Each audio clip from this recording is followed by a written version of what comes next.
জাতীয় নাগরিক পার্টি এনসিপির উত্তরাঞ্চলীয় মুখ্য সংগঠক সার্জিস আলমের বিরুদ্ধে মামলা দায়েরের আবেদন করেছেন বাসন থানা বিএনপির সভাপতি তানভীর সিরাজ।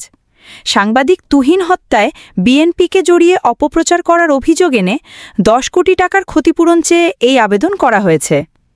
মঙ্গলবার ১২ই আগস্ট গাজীপুর অতিরিক্ত চিফ মেট্রোপলিটন ম্যাজিস্ট্রেট আদালত ২-এর বিচারক আলমগীর আল মামুনের বেঞ্চে মামলাটির আবেদন করা হয়।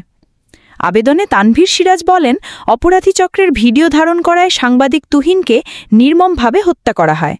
কিন্তু এনসিপির মুখ্য সংগঠক উত্তরাঞ্চল সার্জিস আলম না জেনেই ফেসবুকে এ ঘটনায় বিএনপিকে জড়িয়ে নানা অপপ্রচার চালিয়েছে, যা দলের ভাবমূর্তি নষ্ট করেছে।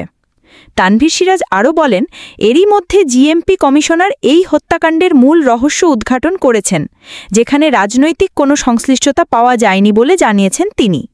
তাই দলের নির্দেশনা অনুযায়ী আমি বাদী হয়ে মামলাটি রুজু করতে আসলাম। আশা করি ন্যায় বিচার পাব।